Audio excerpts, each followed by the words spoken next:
You sleep a full 8 hours. You wake up and somehow you still feel completely exhausted. You push through the day anyway. Coffee. More coffee. A quiet frustration that something is not working, even though you are doing everything you think you are supposed to do. This is more common than you might think. And the real explanation may surprise you. Most people assume the answer is simply more sleep. But research on rest and recovery suggests the real problem is often something else entirely. Welcome back to Gentle Wisdom, where you learn English while becoming a better version of yourself. One story, one step at a time.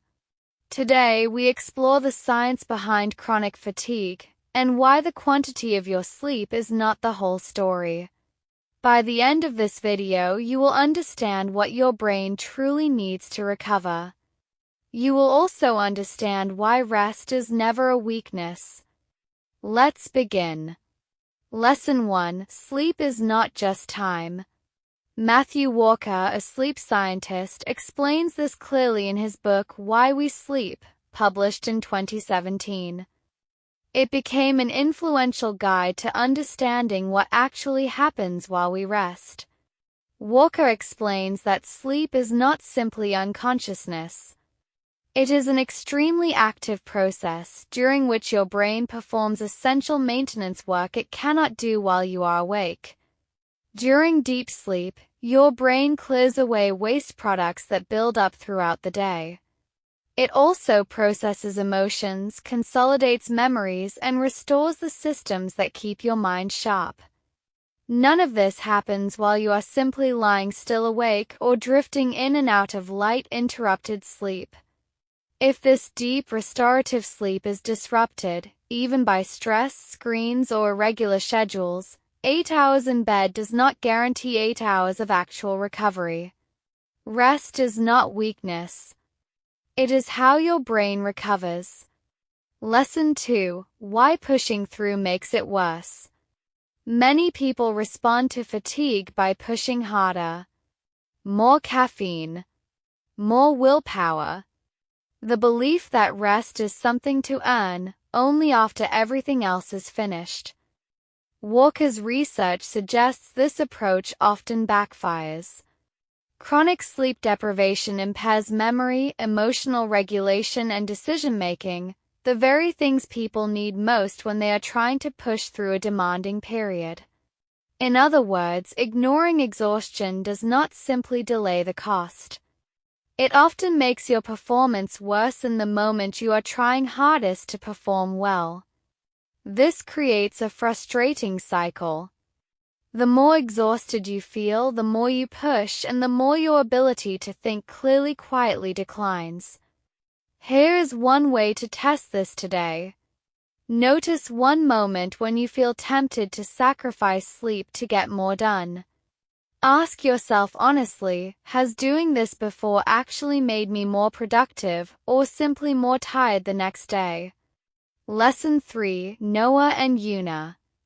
Think about two people facing similarly demanding weeks at work. Noah treats sleep as optional. When deadlines pile up, he stays up late. He tells himself he will rest once things calm down. He relies on caffeine to push through the exhaustion. Yuna protects her sleep even during busy weeks. She goes to bed at a consistent time, treating rest as part of her work, not separate from it. By the end of the month, Noah has technically spent more hours working. But his focus feels foggy. He keeps making small mistakes he has to redo, often losing more time than he saved. Yuna has worked fewer total hours, but her output feels sharper and she catches errors before they become real problems. Same demanding month. A completely different quality of work. Rest is not weakness. It is how your brain recovers. Lesson 4: Treating rest as essential. You do not need to sleep more hours than everyone else. You need to protect the quality of the rest you already have. Walker suggests keeping a consistent sleep schedule, even on weekends. He also recommends reducing screen exposure before bed, since it can interfere with the deep sleep your brain relies on to recover. Small, consistent habits protect this deep recovery far more reliably than occasionally sleeping in after a difficult week.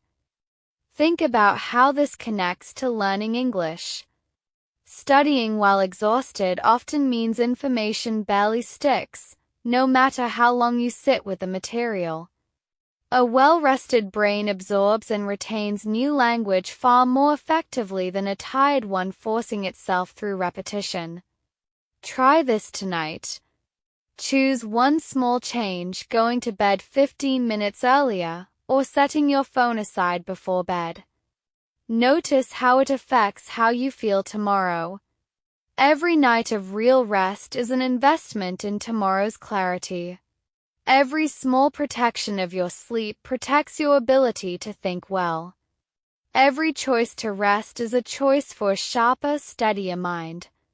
So tonight, do not treat rest as something you have to earn. Treat it as part of how you grow. Rest is not weakness. It is how your brain recovers. You are becoming. Something has shifted in you today. The person who finishes this video is not quite the same as the one who started it. That shift is real. And it is yours to keep. If you enjoyed today's story, please like and subscribe. A new story arrives every day. Feel free to share your thoughts in the comments too. Every choice shapes your life. Small habits, big results. And keep becoming. Study Corner, today's English notes. Welcome to the Study Corner. Let's review 3 useful words from today's story. The first word is restorative. In the story we heard, if this deep restorative sleep is disrupted even by stress, screens, or irregular schedules, 8 hours in bed does not guarantee 8 hours of actual recovery. Restorative means helping to restore health, strength, or energy. For example, a good night of restorative sleep helps you think more clearly. The next word is impairs.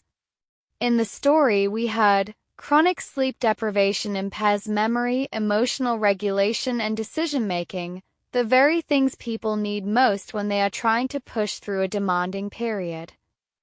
To impair means to weaken or damage the normal function of something.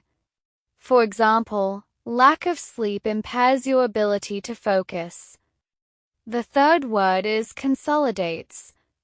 In the story, we heard how the brain consolidates memories during sleep. To consolidate means to make something stronger or more permanent. For example, sleep consolidates what you learned during the day. What was the most useful thing you learned today? Or is there anything you want to know more about? Share your thoughts in the comments. Small steps. Every day. You are doing well. See you tomorrow.